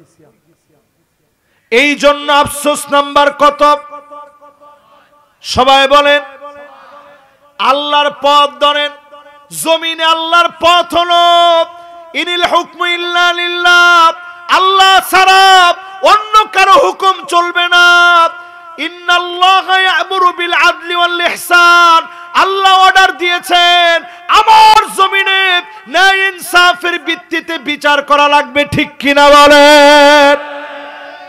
আমরা বিচারপতি পাইছি মানিক্কার মতো বিচারপতি। কিরকম বিচারপতি? ওই মানিক্কার মতো বিচারপতি, তারে কলা পাতার মধ্যে শোয়াই দিছে মানুষে। এরপরে দেখ আমরা করি নাই তো, এরপরে তার গলার ভিতরে এমনি ধইরা টান দেয় আর কয় কি তুই মানিক্কা না? হে চিন্তা করছে আমি যদি বলতে চাই আমি বিচারপতি মানিক, তাহলে টাই না তার গলাটা ওইখানে আদা লুজ করে ফেলবে, এজন্য সে কইতেছে হ আমি মানিক্কা।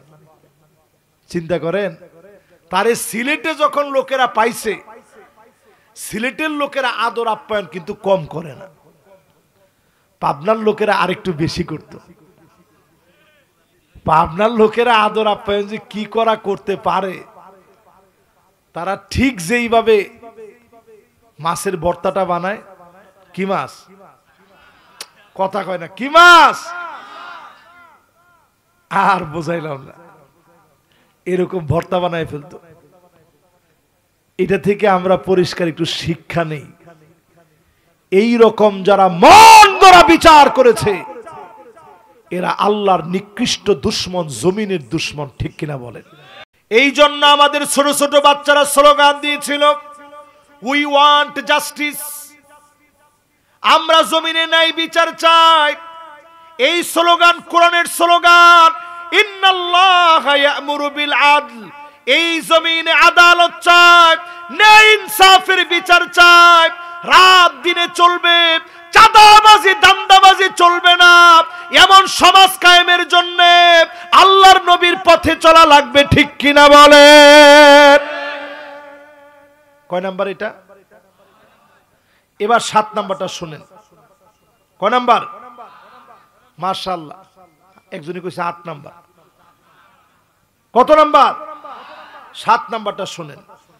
আফসোস করে লোকেরা বলবে, ইয়া লাইতানি কুনতু মাআহুম ফাআফুজা ফাওজান আযীমা। হায় আমার আফসোস, এই লোকগুলোর সঙ্গে যদি চলতাম আজকে চোখ বন্ধ হওয়ার পরে বিজয়ী হতাম। আল্লাহু আকবার। কি মনে করছেন মিয়া? দেখলে আপনি রাজাকার বলেন, আপনি দেখছেন এই রাজাকার কথার কারণে জালেমদের পতন হয়েছে। রাজাকার রাজাকার যারা বলেছে, এই একটা শব্দের কারণে এতদিনের 16 বছরের ফ্যাসিস্ট স্বৈরাচারীদের পতন রাজাকার শব্দের কারণে হয়েছে, ঠিক কিনা বলে? এটা আমার কথা না, বাংলাদেশের রাজনীতিবিদ প্রবীণ নেতাদের কথা। যে শুধু যদি ওই দিন রাজাকার না বলে একটু যদি বলতো, বাবারা তোমরা ঘরে ফিরে যাও, যেই দাবি দেওয়া সব মানব, কিন্তু আল্লাহ তো এটা দিবে না। ল্যাংরা মশা যখন পাঠানোর সময় হয়ে যাবে, তখন নমরুদের নাকের ভিতর দিয়ে ঢুকে ব্রেনের মধ্যে সেন্টারিং করে জুতা পেটা দিয়ে তাকে আল্লাহ মারবে, ঠিক কিনা বলে? কথা কি বুঝে আসতেছে সবার? কত নাম্বার আফসোস? কারণ এখন মানুষের আফসোসের শেষ নাই। চায়ের দোকানে বসে আফসোস করে, আরে রাস্তার কাজ কি হচ্ছে না। এরপরে দেখবেন আফসোসের শেষ নাই, দেশে নিরাপত্তা নাই রে, দেশ যে কোন দিকে যায়। কিছু লোক আফসোস করে, আরে সবজির কি দাম, আরে কাঁচামরিচের যে দাম বাড়ছে, কি হয় দেশে। কি আফসোস ওনাদের, হায় হায় রে। এই আফসোস বাদ দিয়ে এই 9 আফসোস নিয়ে চিন্তা করেন মুসলমান। কিসের আফসোস আপনার? এই দেশটা রোল মডেল। 5 তারিখে বাংলাদেশে আল্লাহ বিজয় দিয়েছে, একই ধারাবাহিকতায় 8 ডিসেম্বর সিরিয়ার মধ্যে বিজয় হয়ে গেছে, ঠিক কিনা বলেন? বিজয়ের যে ধারাবাহিকতা চলতেছে, আজকে পাবনায় বসে আপনারা লিখে রাখেন, গভীর এই রজনীতে অচিরেই মিশরের মধ্যে বিজয় আসবে। জোরে কোন আল্লাহু আকবার। লেবানন চাঙ্গা হয়ে যাবে, তিউনিসিয়ার ভিতরে বিজয় আসবে, জর্ডান শক্তিশালী হবে, এমনকি লিবিয়া শক্তিশালী হবে। সারা মুসলমান বিশ্বে মিডল ইস্টের ভিতরে জালেমদের পতন হয়ে আবার মিডল ইস্টে কালেমার পতাকা উড়বে। জোরে বলেন আল্লাহু আকবার।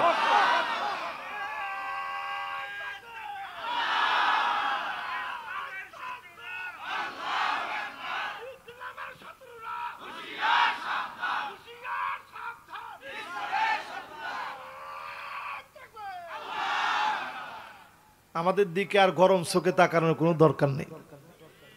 যে তাকাইবেন সে ক্ষতির ভিতরে পড়বেন। দিন দুনিয়া আর বেশি দিন আপনি মনে করেন না এইভাবে চলতে পারে। আমরা ছিলাম, গতকালকে হাদলে বলছি, খেলা আছে ইয়ারমুকের যুদ্ধে আমরা ছিলাম কত? 3600। মাশাআল্লাহ 3000 পর্যন্ত একজনে বলছিল। পুরাপুরি খেয়ালে শুনতে পারে না, এই জন্য একটুখানি ছুটে গেছে। কত কত ছিলাম আমরা? না না 36,000। কত হাজার? 36,000, আর তারা ছিল বিপরীতে কত? মাশাআল্লাহ, হাতুরান্দ দেহি, মাশাআল্লাহ, এই না শ্রোতা, 4,40,000। আমরা কিরকম মুসলমান ছিলাম একটু চিন্তা করেন। এই মাত্র 36,000 মুসলমানদের বিপরীতে 4,40,000 সেই সময়ের রোমক সম্রাট, সবচেয়ে সুপার পাওয়ার, পৃথিবীর পরাশক্তি ছিল তারা।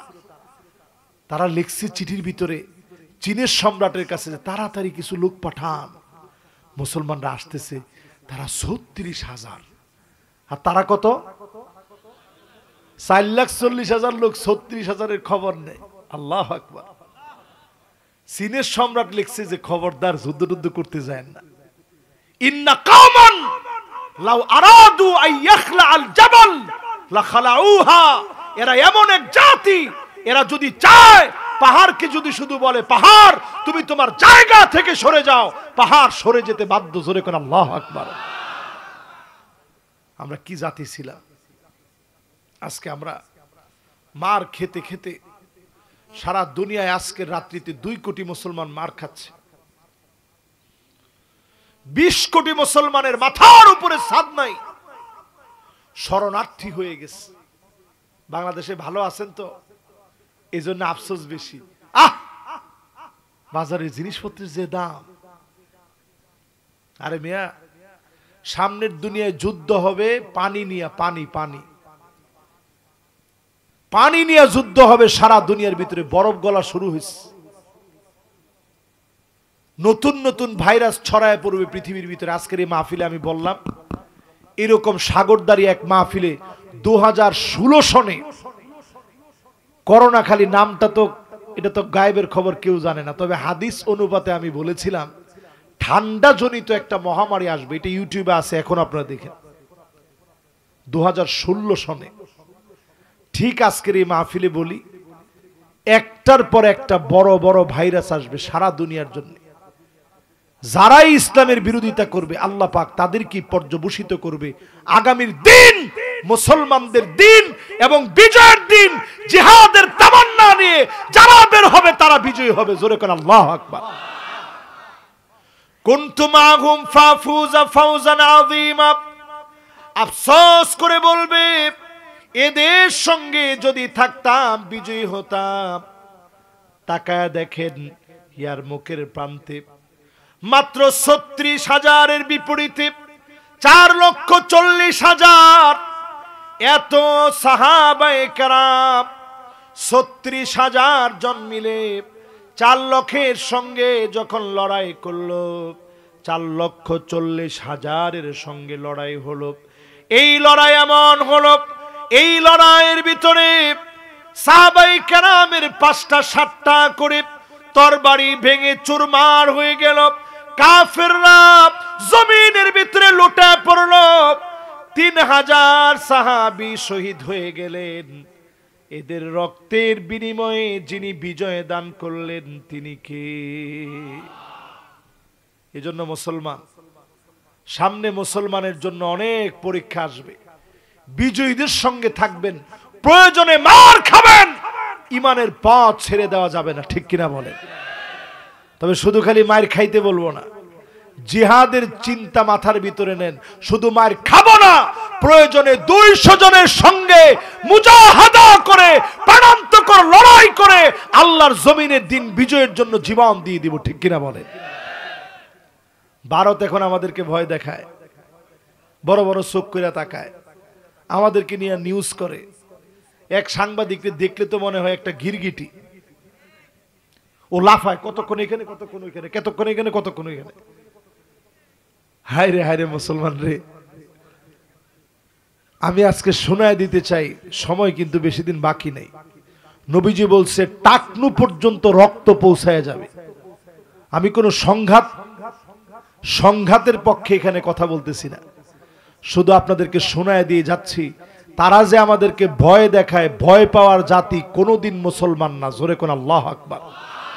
আমরা লোহার বুটকে দাঁত দিয়া চাবাইতে পারে এমন কোন বিষাক্ত দাঁত পৃথিবীর ভিতরে তৈরি হয় নাই। ঠিক কিনা বলে? আমরা ওই লোহার বুট হচ্ছে এই মুসলমানেরা। সুতরাং আমাদেরকে ভয় দেখাবে কি? সামনের পৃথিবী মুসলমানদের নেতৃত্বে আসবে। আপনি যদি নিজের সোজা না করেন, গেড়ি ধাক্কা দিয়ে আল্লাহ আপনাকে বের করে দিবে। ঠিক কিনা বলেন? কয় নাম্বার শেষ? 7 নাম্বার শেষ। বাকি আছে কয়টা? মাশাআল্লাহ, বাকি আর 2টা। এরপরে 8 নাম্বারটা শুনেন। সেদিন আফসোস করে বলবে, ইয়া লাইতানি লাম উশরিক বিরাব্বি আহাদা। হ্যাঁ, আমার আফসোস, আল্লাহর সঙ্গে কেন শরীক করলাম। এরকম শিরিক করি এরকম লোক বাংলাদেশে কম না বেশি? কিরকম বহুত দেখেন, একজন পীর বাবা দেখলেই আবার পীরের সামনে দিয়ে এরকম যায় না, বেয়াদবি হবে, এরকম পিছন দিয়ে এরকম ঘুরে ঘুরে যায়। পীরের প্রতি কি ভক্তি! হায় হায় হায় রে! আর এই সমস্ত পীরগুলা এরা কিরকম পীর? যেই পীর ভক্তির নাম করে সাধারণ লোকদেরকে দাঁড় করায় রাখে। এটা আমার কথা না, আলী রাদিয়াল্লাহু তাআলা আনহু বলছেন, মান আরাদা ইয়ানজুরা রাজুলান মিন আহলিন নার উনজুর ইলা রাজুলিন জালিসিন হাউলুন কওমুন কায়েম। ওই লোকের দিকে তাকায় দেখো যেই লোক নিজে সিংহাসনে বসে আছে, গদির ভিতরে বসে আছে, চেয়ারের ভিতরে বসে আছে, চারপাশে লোকদেরকে দাঁড় করায় রাখছে। এই লোকটা জাহান্নামী লোক। কোন ভদ্র মানুষের চরিত্র এমন হতে পারে না, নিজে বসবে, সবারে দাঁড় করায় রাখবে। ঠিক কিনা বলেন? এই জন্য দেখেন, আমি কিন্তু এখানে বসেই আগে বসছি, ভাই আপনারাও বসেন, বলছি না? আমি ঠিকই এখানে বসেই আপনাদেরকে মহব্বত করে বলছি একটু বসেন। এটা আমার স্বার্থে না যে মাহফিলের সবাই বসলে মাহফিলটা সুন্দর দেখা যাবে। এটা আমার রসুলের আখলাক দেখাইছে। রসুল যখন কোথাও বসতেন, সাহাবীদের সামনে এমন ভাবে মিশে বসতেন, দূরের থেকে কোনো আগন্তুক আসলে বুঝতই না যে এই লোকটাকে, চেহারা দেখে ভাবতেন এই লোকটা সাধারণ কোনো লোক হতে পারত না। জোরে কোন আল্লাহু আকবার। সাধারণ কোনো লোক এই লোকটা হতে পারে না, নবীজির চেহারা দেখে ভাবতেন। আল্লাহর নবীর কাছে রাখাল আসলো, নবীজি বললেন কাররিব, আরো কাছে আস। রাখাল মনে মনে চিন্তা করতেছে, কিরে, দুনিয়ার জীবনে কোনো মানুষ দামই দেয় নাই, আর এত সুন্দর চেহারার মানুষ বলতেছে কাছে এসে বসতে। আমার চেহারার ভিতরে বালু, হাতের ভিতরে লাঠি। আবার ডাক দিলেন কাররিব, আরো কাছে আসো। আবার ডাক দিলেন কাররিব, আরো কাছে আসো। রাখালের বুঝতে বাকি নেই, যিনি তো সাধারণ কেউ না। এবার বলতেছে, আপনার পরিচয়টা কি? বলছে, আমি মুহাম্মদ সাল্লাল্লাহু আলাইহি ওয়াসাল্লাম। জোরে কোন আল্লাহু আকবার। আপনার কাজ কি? আমার কাজ হইছে মানুষের জান্নাতে নেওয়া, জান্নাতের পথ দেখানো। জোরে কোন আল্লাহু আকবার। জান্নাত কি? মালা আইনুন রাআত ওয়ালা উযুনুন সামিআত ওয়ালা খাতারা আলা কলবি বাশার। অন্তর চিন্তা করতে পারে নাই, কান শুনে নাই, চোখ দেখে নাই, এমন নিয়ামতে ভরা জান্নাত। সাহাবী বলে, আমাকেও কি আল্লাহ দিবে? হ্যাঁ, তোমাকেও দিবে, কালেমা পড়লে। কালেমা পড়ি বলে, কই জান্নাত কই? নবীজি বলতেছে, ঠিক আছে যাও, ওই যে খায়বারে যুদ্ধ চলতেছে, যুদ্ধের মধ্যে যাও, গেলেই পাবা। খায়বারে চলে গেলেন, হাতে একটা লাঠি নিয়ে গেলেন। জিহাদের ময়দানে লড়াই করতে করতে একটা পর্যায়ে আসওয়াদ বিন গালিব শহীদ হয়ে গেলেন। লাশ পড়ে আছে, কেউ জানে না, চিনে না। একটু আগে কালেমা পড়লেন, নবীজিকে ডেকে আনা হলো। নবী, যুদ্ধের ময়দানে মনে হয় গোয়েন্দা ঢুকেছে, আমরা তারা চিনি না, জানি না, এটা কি? একটু আপনি আসেন। নবীজি এসে দেখা মাত্র দুইটা চোখ থেকে পানি ছেড়ে দিচ্ছে। আল্লাহর নবী বলে, এটা আমার আসওয়াদ, আসছিল বড় আশা নিয়ে, একটু জান্নাতে যাবে এই চিন্তা নিয়ে। আমি দেখতেছি আমার আসওয়াদের চুলগুলা উস্কো খুস্কো, চেহারার ভিতরে ধুলাবালি লেগে আছে, হাতের ভিতরে বালিকণা লেগে আছে, আল্লাহর জান্নাতে বড় দামি হয়ে যাবে। আমার আসওয়াদ জীবন আল্লাহর রাহে দিয়েছে, এই জীবন আল্লাহর রাহে যারা বিলায় দিবে তাদের জন্য নিয়ামতে ভরপুর জান্নাতের মালিক যিনি বানায় দিবেন তিনি কে? রাষ্ট্রীয় কিছু শিরিক আছে। আমরা অনেক সময় বলি সর্বভৌম ক্ষমতার মালিক জনগণ, যে জনগণের 20 বার পাতলা পায়খানা হইলে খবর নাই, অ্যাম্বুলেন্সে আছে না বাড়ির বেডে আছে খবর নেই, কয়বার হাত পা সব ছড়াই দিস, কয়বার? আরে 10 বার হইলে তো খবর থাকবে না, 20 বার স্লো মোশন হইলে আপনার চোখ উল্টে যাবে, 20 বার স্লো মোশন হইলে। তাহলে এবার একটু চিন্তা করেন মুসলমান, কত শিরকের ভিতরে আপনারা আছেন। রাষ্ট্রীয় শিরক হলো এই, অনেক সময় আমরা বলি জয় বাংলা বলতে বলতে মারা যাব, এটা রাষ্ট্রীয় শিরক, দলীয় শিরকে রূপান্তরিত হয়েছে। 16টা বছর ধরে চেষ্টা চালানো হয়েছে কেমনে কইরা জয় বাংলা বলতে বলতে মরবে, এইরকম উম্মত তৈরি করার জন্য 16 বছর চেষ্টা করছে। আমার ঠিক তো কয় না? আমাদের মমতাজ বেগম বুখারী মুসলিম পড়ছে যিনি, সিয়াসিত্তার কোনো কিছু বাদ নাই, সেই মহিলা পর্যন্ত বলছে জয় বাংলা বলতে বলতে মরবো। তুমি জয় বাংলা বলতে বলতে মইরা দেখো, কবর তোমারে জয় বাংলা করে দিবে, ঠিক কিনা বলেন? এগুলা সব রাষ্ট্রীয় পর্যায়ের শিরক, দলীয় পর্যায়ের শিরক। যেমন অনেক সময় নেতার সামনে গিয়ে কয় নেতা আপনি খাওয়াইলে খাই, এটা দলীয় শিরক। অনেক সময় নেতারে কয় নেতা ভালো রাখলে ভালো থাকবো, নাইলে কেমনে থাকবো, তোর নেতা রাখবো তোরে ভালো। এই জন্য সব বাদ দেন আল্লাহর হস্তে, নাইলে কবরের ভিতরে আফসোসের শেষ থাকবে না। আপনি গুনাহ করছেন, অনেক গুনাহ, জেনা করছেন, নামাজ ছেড়ে দিছেন, মিথ্যা বলছেন, আরো অনেক গুনাহ করছেন, সব গুনাহ মাফ হতে পারে, মাগার শিরকের গুনাহ মাফ হবে। কথা কোন মাফ হবে? পরিষ্কার ভাবে এই মাহফিল থেকে নিয়ত করেন, আনানাস সামা, সুদূর ওই আকাশের মেঘমালা পর্যন্ত যদি গুনাহ করে ফেলেন, মালিক চাইলে মাফ করে দিবে। করাবাতুল আরদি খাতিয়াতান, এই দুনিয়া পরিমাণ গুনাহ করলেও মাফ হয়ে যাবে, আল্লাহ চাইলে আল্লাহ মাফ করে দিবে। কিন্তু শিরকের গুনাহ যিনি মাফ করবে না তিনি কে? এবার 9 নাম্বার আফসোস। কয় নাম্বার?